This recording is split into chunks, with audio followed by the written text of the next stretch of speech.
Bueno, un cordial saludo para todos los que nos están viendo y escuchando en este momento. Como lo prometido es deuda, en el video anterior nos habíamos comprometido a iniciar una serie de charlas alrededor de la materia o lo que corresponde al derecho procesal penal en Colombia. Efectivamente, nuestro primer punto y lo que hemos querido resaltar es la historia del procedimiento penal en Colombia. Les había comentado en el video de hace unos días que efectivamente quería en este momento, o estábamos buscando, empezar a recabar, a escudriñar, a buscar, a hacer lo que un barrido normativo con anterioridad a la ley 906 de 2004. ¿Cuáles eran esos antecedentes normativos? Y efectivamente después de escudriñar, de hacer como esa revisión documental, como lo dirían los mismos investigadores, pues en términos básicos, por supuesto, nos encontramos o nos topamos con una serie de libros, en este caso procedimientos penales, que son básicamente el eje de grandes instituciones jurídicas de la ley 906, que incluso me atrevo a decir desde este momento que también tenemos muchos aportes de los estatutos anteriores a la ley 1826, entiéndase procedimiento abreviado. Pero antes de continuar, quiero presentar a la persona que me acompaña el día de hoy, quien es mi padre, abogado también de la vieja guardia del procesal penal, y quien también me va a acompañar el día de hoy con la finalidad de seguir esta iniciativa y expresar, o mejor explicar, grosso modo, los momentos y las experiencias que tuvo a nivel de desarrollo de estos procedimientos. Voy en un rato a empezar incluso a mostrarles los códigos que tenemos acá, porque pues precisamente esa es la idea. Y quiero también recabar o resaltar que nuestra finalidad con esta temática y con este trabajo es llevar esta información a quienes en la parte académica no se tiene mucho tiempo, insistimos en eso, en el aspecto académicos e incluso a nivel postgradual, mirar todos sus antecedentes por una sencilla razón, porque no falta que haya que mirar ese pasado para poder mirar el presente y poder mirar el futuro del procedimiento penal, sus garantías, lo mencionaba en el video anterior, la figura del jurado de conciencia, lo que se conoce en el sistema americano como el jury, y pues precisamente mostrarle a las futuras generaciones cómo se venía desarrollando con anterioridad este procedimiento. Nos excusamos si no somos los más expertos en temas de edición de videos ni nada de ese tipo de cosas. Somos abogados y, como insistimos, nuestra finalidad realmente es aportarle al medio académico y jurídico una historia del derecho procesal penal. Entonces, en ese orden de ideas, como les he mencionado, lo prometido es deuda. Voy a mostrar el primer código de procedimiento penal acá para que ustedes lo tengan presente y empecemos a hacer como esa secuencia normativa. Y el primer procedimiento penal que tenemos, por lo menos de 1900 para acá, era nada más y nada menos que la ley 95 de 1936. Ya vamos a hablar un poco de ella. Y por supuesto las normas que lo derogaron. Incluso acá voy a enseñar el Código de Procedimiento Penal, donde también pues se tenía también este mismo estatuto, pues obviamente una norma aparte del Código Penal, pero como lo que nos vamos a dedicar a trabajar es procedimiento penal, enseño este código. Ya miraremos cuáles son las instituciones propiamente esos, aunque aclaro desde este momento. La idea no es ver procedimiento por procedimiento. Si ustedes desean, alguno de ustedes quiere que desarrollemos cada estatuto, por favor nos pueden enviar unos comentarios ahí en el canal de YouTube y nosotros obviamente los leemos, y a partir de ahí pues vamos a tratar, dentro de nuestro escaso tiempo también, desarrollar esas temáticas. Ahora, si tienen alguna otra inquietud, otro tema que quieran que desarrollemos y vayamos dejando este tipo de secuencias de videos de procedimiento penal o relacionados con materias jurídicas, especialmente penal o constitucional, con todo gusto tomaremos la solicitud y en ese orden de ideas procederemos a desarrollarlo. En ese orden de ideas o en esa medida pasamos al otro estatuto que quiero que mencionemos y que quede eso claro, que viene siendo este otro libraco azul, así de sencillo, de esa secuencia histórica, y es nada más y nada menos que el decreto ley 409/1971. También ya hablaremos de este estatuto. Insisto, van a ser unos resúmenes lo que vamos a hablar, no vamos a desarrollar toda una materia de procedimiento por cada estatuto, pero trataremos de hacerlo transversalmente al desarrollo del mismo. Con posterioridad viene un decreto, el 0050 de 1987. Después de esa secuencia viene este otro, que también es un procedimiento penal, propiamente dicho. Y así ya vamos en 3 estatutos de 1936. Por supuesto, un estatuto fue derogando el anterior hasta que llegamos con posterioridad al decreto 2700 de 1991. Espero que sea clara la imagen. Insisto, si tienen alguna inquietud, alguna sugerencia, yo las puedo recibir perfectamente por el canal de YouTube, me las notifican y seguiremos trabajando en este material. Como insisto, la idea será seguir mejorando. Y posteriormente viene la ley 600 de 2000, cuasi vigente, porque todavía, y bueno, obviamente tenemos otros libros que obviamente de Legis y de otras editoriales. Bueno, la idea no es hacer aquí cuñas a las editoriales, pero está la ley 600 de 2000 y en la actualidad la ley 906 y su apéndice, que es la ley 1826 también. Recordemos que a partir del año 1991 las leyes no es necesario mencionar el año de promulgación, pues a partir de ellas viene una secuencia. Con anterioridad al 91 se presentaba eso.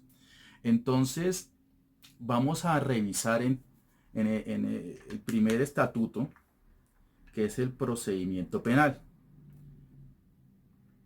En este caso, el que habíamos mencionado, de 1936, que era la ley 94, que se ratifica como tal de 1938, para ser más exactos. Pero aclarando que viene desde la normatividad de 1936, con el Código Penal. Y acá pues en este procedimiento, como todo, ¿no?, trae unos principios. Observemos cómo los principios del procesal penal vienen en esa universalidad. También queremos como mencionar brevemente cuáles eran los principios que ya llevan más de un siglo, ¿no? Y tenemos entonces ese gran principio de la sanción penal, es decir, la sanción penal sin que exista una ley previa. No vamos aquí a utilizar aforismos en latín para hacer un lenguaje más común que lo que hoy día se está recomendando.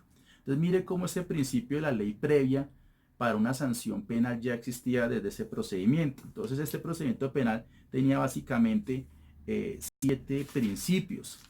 Y el segundo, entendemos también, hace referencia en este caso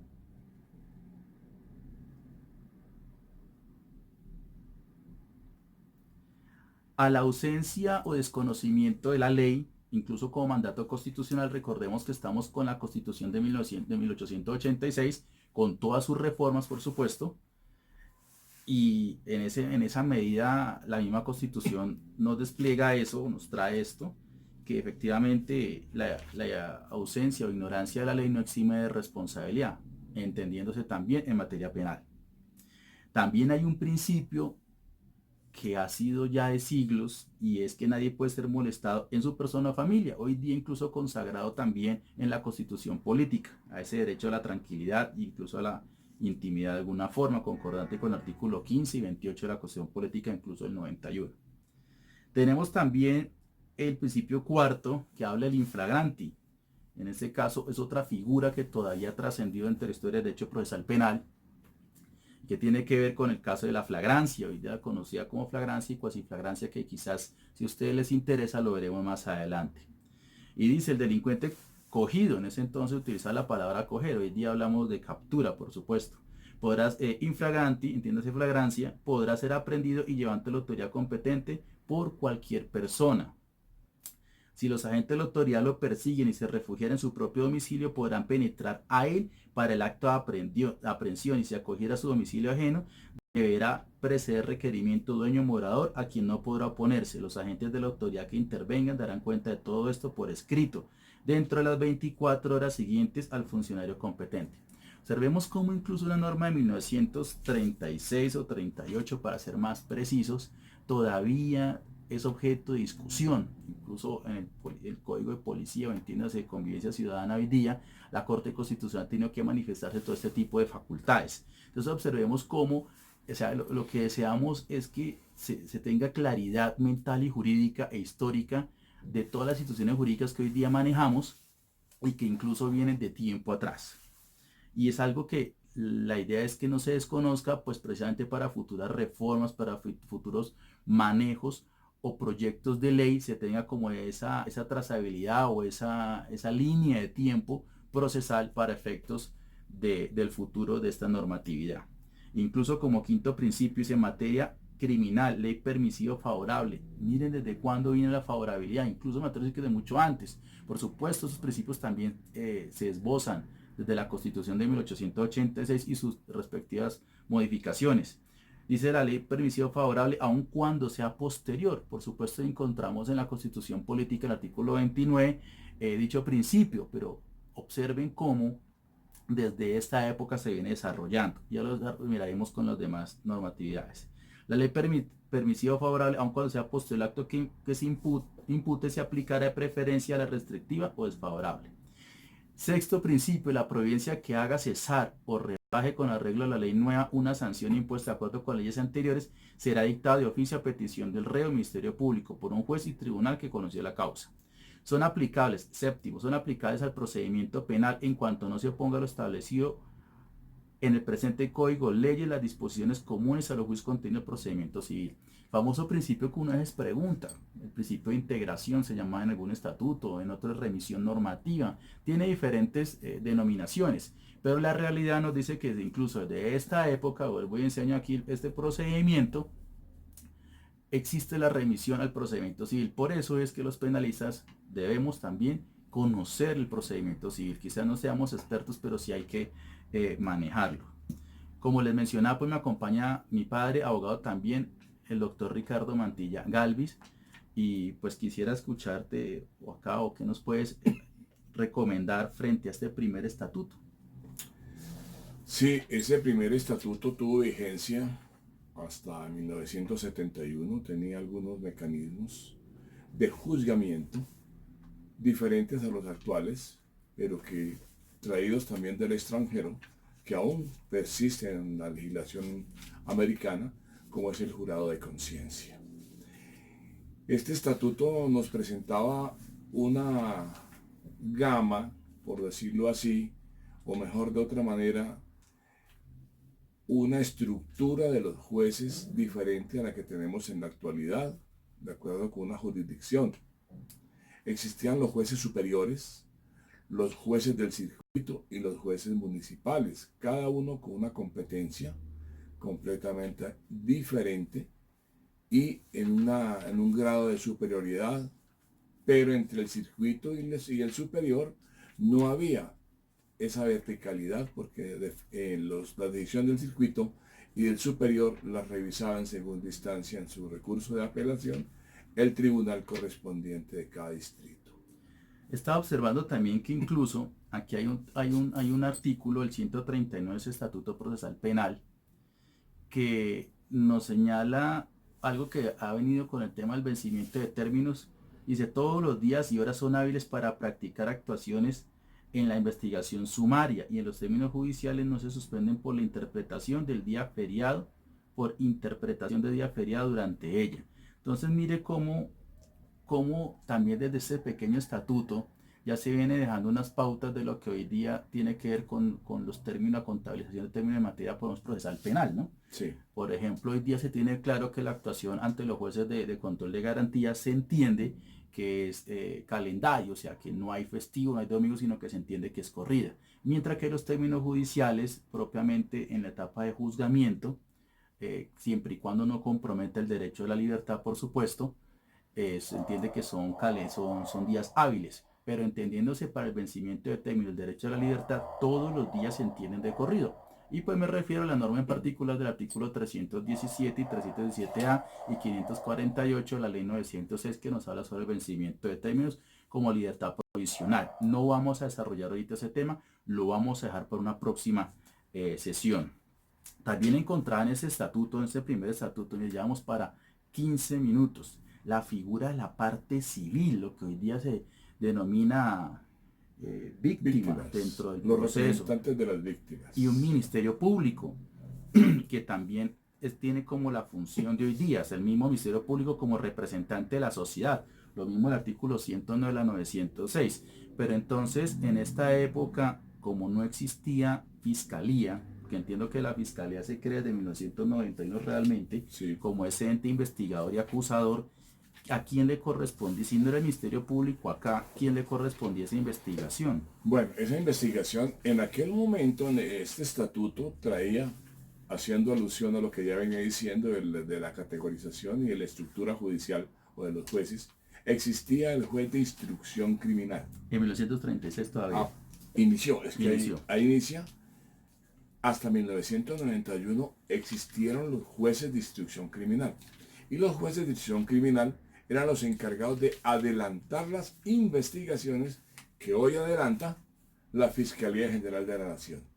Igualmente, cuando ingresa la Fiscalía al panorama jurídico colombiano, a la Fiscalía le asignan funciones de orden jurisdiccional. La Fiscalía tenía la facultad de escuchar en indagatoria, resolver situación jurídica y llegaba hasta la resolución de acusación, que era la labor que desarrollaba el juez de instrucción criminal. A hoy la Fiscalía, como ente investigador, de acuerdo con la nueva Constitución del 91, pues le asignaron la facultad en la actualidad, con la ley 906, que le quita las facultades jurisdiccionales y quedan únicamente con la facultad de investigar y acusar. ¿Sí? Entonces, el escrito de acusación equivale a la resolución de acusación anterior que dictaba el juez de instrucción criminal o, posteriormente, a partir del 91 hasta la ley 906, la Fiscalía General de la Nación, que tenía facultades jurisdiccionales. A propósito del vencimiento de términos, encuentro aquí la norma, el 379 de ese decreto, de esa norma, el 38, que dice detención en libertad del procesado. Efectivamente, la detención provisional no tiene carácter penal alguno. Miremos a figura como el famoso vencimiento de términos, que es tan polémico, no es de estos tiempos. O sea, no se le abroga solamente a la ley 906. A veces en los medios uno observa y escucha cómo satanizan esta figura, cuando en realidad ha sido de toda la vida esta figura de la ley de la libertad provisional por vencimiento de términos. Incluso está en ese artículo 379 que les he mencionado, y trae unas causales. Seguramente son unas causales un poco distintas para no alargarnos en ese punto, pero ahí está, incluso el artículo 393 de libertad del procesado, y efectivamente menciona unos términos judiciales que también se dan para aquella época. ¿Y por qué viene esto así? Porque recordemos que desde los tratados internacionales se desarrolla la figura del plazo razonable. Una persona no puede quedarse ahí sécula seculorum o de por vida, para no utilizar frases por fuera propiamente del castellano, quedarse de por vida judicializado o incluso privado de la libertad. Más adelante también vamos a desarrollar un tema, cuando terminemos esa parte histórica normativa, que es un tema que me parece importante recordarlo, repasarlo. Seguramente eso se enseña en todas las facultades de Derecho, pero vamos a repasar lo que es la prescripción de la acción penal y sus reglas, cuándo procede, cómo procede, cuáles son sus efectos, y por supuesto también lo que es la prescripción de la sanción penal, que son dos fenómenos parecidos, pero que realmente tienen efectos diferentes. No nos vamos en este momento a ir en esa situación. Incluso aquí en este código también los jueces o los operadores judiciales también se pronuncian a través de autos y sentencias, como lo podemos ver en la diferente normatividad, e incluso la figura del sobreseimiento, que eso es una figura que todavía de alguna forma se conserva en este tipo de circunstancias. El sobreseimiento en esta época hasta 1971, perdón, hasta el Estatuto 2700, era de orden temporal o definitivo. ¿Y qué era el sobreseimiento? Era lo que hoy se llama preclusión de la investigación. El juez de instrucción criminal adelantaba todas las pesquisas, todas las diligencias correspondientes a investigar la conducta por la cual estaba siendo procesada una persona, y se encontraba que no había suficiente mérito o prueba para imponerle una resolución de acusación, que decimos hoy o que decíamos después, pero que en ese estatuto se llamaba auto de proceder. entonces tenía dos, o sea, calificaba el mérito y tenía dos opciones. Auto de proceder o sobreseimiento, que podía ser temporal o definitivo. Si era definitivo, eso quedaba ahí, pero si era temporal, se ordenaban nuevas pruebas, como decir más o menos una figura actual de el famoso auto inhibitorio. Ok, y observa entonces acá también la audiencia pública. Efectivamente el juez pues decretaba sus pruebas y quienes celebraban o quienes hacían parte de esta audiencia pública en esta época. Dice el artículo 465. Para los que quieran tener alguna copia o algo me pueden escribir y buscamos la forma de que ustedes se hagan este documento. No sé si en internet se consiga, la verdad no he realizado la tarea, pero para los que se encuentren interesados, si les guste esto, echen una buscadita también en Google a ver qué aparece, pero si no, buscamos la forma de escanearlo y de ponerlo a disposición de ustedes. Dice el 465, la audiencia se celebrará públicamente con asistencia del agente del Ministerio Público, del procesal, su defensor siempre debe estar, y la parte civil, entiéndase hoy día víctima, mencionemos eso, o su apoderado si quisieren concurrir. La presencia de las partes, el 466, o de sus apoderados no impedirá la celebración del juicio con asistencia del enjuiciado, es obligatoria aun cuando se haya gozando de beneficios de excarcelación, entiéndase algún tipo de libertad provisional. Cuando el enjuiciado se hallara enfermo, así lo hará saber al juez acompañando el comprobante médico oportuno y la audiencia suspenderá mientras dure la enfermedad. Con posterioridad, si nos vamos al artículo 469, dice lo siguiente, a leerlo lo más rápido posible. Llegado el día y la hora, la audiencia se dará lectura al auto de enjuiciamiento. Auto de enjuiciamiento, se conoce, vamos, lo entiendo como una especie de acusación de la época, lo que es hoy día el escrito de acusación. Exactamente, la acusación. Y a las demás piezas del proceso que las partes soliciten. Inmediatamente el juez interrogará personalmente al enjuiciado acerca del hecho, antecedentes personales, condiciones de vida en general, sobre todo lo que conduzca a revelar su personalidad. Enseguida concederá la palabra en el siguiente orden: Ministerio Público, agente del Ministerio Público, parte civil, procesado, su vocero, el defensor. En las audiencias con intervención del jurado, el uso de la palabra se concederá 2 veces. Como hemos mencionado, dice, en las audiencias con intervención del jurado, el uso de la palabra se concederá por 2 veces, en el orden establecido, y en los demás casos por una sola vez. Las partes deberán presentar al final de la audiencia su intervención del jurado, un resumen escrito. Hacia el jurado se le debería entregar, según entiendo, para la época, un resumen escrito de las alegaciones, por lo que nosotros llamamos hoy día alegatos de conclusión. Entonces, en ese orden de ideas, ¿por qué mencionamos lo del jurado? Porque si ustedes observan el artículo 250 de la Constitución, que fue reformado en el 2004 con miras a la ley 906, ahí encontramos algunos indicios, algunas palabras de que en su momento la reforma constitucional pretendía incorporar nuevamente esta figura que fue, digamos, eliminada del procedimiento penal, o fue expulsada del procedimiento penal con el decreto 2700 del 91, si no me falla la memoria. Hasta antes de ese decreto había la figura del jurado de conciencia. ¿Y por qué hago énfasis en eso? Porque si la Constitución de alguna forma todavía lo menciona, podría en algún momento estudiarse y valorarse nuevamente esa posibilidad. Así como un poco en el tema de las películas norteamericanas y británicas, que a veces uno observa ese jurado de conciencia para ciertos delitos, que es muy importante. ¿Y cómo sé yo cuáles son los delitos en este caso, o cuál es la competencia del jury, del jurado? Nos tenemos que ir al artículo 480, que nos dice básicamente cuáles son cómo se formaban las listas de jurados en los distritos y cómo se organizaban frente a esto. Incluso hay 2 clases, bueno, había unas excusas para los jurados, y de ahí en adelante ese estatuto, desde el artículo por lo menos 480 ya mencionado, hasta el artículo por lo menos el artículo 509, que son las actas de sorteo, notificación a jurados, artículo 513, 520, se señala el día de la hora, la sala. Todo este procedimiento regulaba hasta el artículo 537 la figura del jurado de conciencia. Esa época de Gaitán, de esos grandes oradores penalistas que todavía estudiamos y que debemos seguir estudiando, pues era con este estatuto. Así pues en gran parte es los orígenes de esta figura del jurado de conciencia. Hay que acotar en esto algo bien importante que lo acaba de indicar.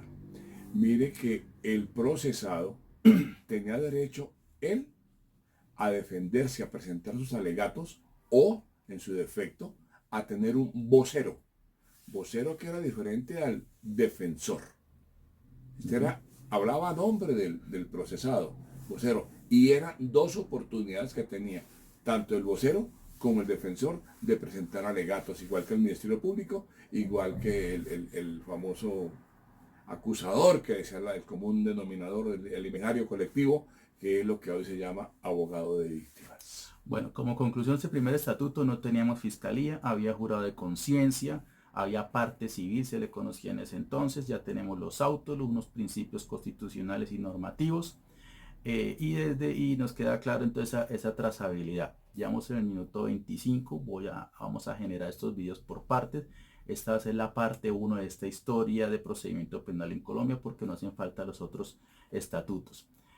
Queda claro también que en la medida como no había fiscalía, quien hacía la investigación eran los jueces de instrucción criminal, y después llegaba el proceso o el sumario, que llamaba entonces a un juez de conocimiento. A un juez de conocimiento. Y ante este juez se llevaba entonces el proceso, y por supuesto, dependiendo de los delitos, con un jurado de conciencia, y por supuesto al final salió un fallo, y por ende, en caso de presentarse recursos a la providencia, a la sentencia en este caso, el recurso pertinente es el de apelación, como siempre ha sido. Por ahora, aclarando que el juez de instrucción criminal iniciaba la investigación, dictaba lo que se llamaba el auto cabeza de proceso, escuchaba, de acuerdo con la investigación preliminar, a la persona imputada, en este caso, o a la persona que se le estaba endilgando el comportamiento delictivo, le resolvía la situación jurídica, o bien dejándolo en libertad, o bien enviándolo a la cárcel, de acuerdo con la conducta. Si era escarcelable, pues lo escarcelaba. Y este juez de instrucción criminal llegaba hasta la calificación del mérito sumarial, que es lo que llamamos resolución de acusación en la Fiscalía Antigua, Ley 600 o escrito de acusación en 906. En 906. O incluso ya en 1826. Sí, señor. Bueno, por ahora vamos a hacer un receso. Vamos a realizar otro video parte 2 hasta las partes que sean necesarias para tratar de evacuar toda esta normatividad procesal penal. Con esto, gracias por su atención y esperamos que este primer video sea muy positivo, significativo en sus vidas estudiantiles y profesionales, y por qué no comienza un futuro profesional. Insisto, si tienen alguna inquietud o algo, me pueden escribir en los comentarios, o lo pueden escribir al siguiente correo electrónico: ricardo.mantilla.docente@gmail.com, para que ir poco a poco, en el estrecho tiempo que tenemos, realizando este tipo de videos. Nos excusamos por el tema de edición, de video, etcétera, no nos dedicamos a esto, pero la idea y nuestro objetivo principal y único objetivo realmente es aportarles información y crecimiento intelectual y profesional para ustedes. Hasta el próximo video, muchas gracias.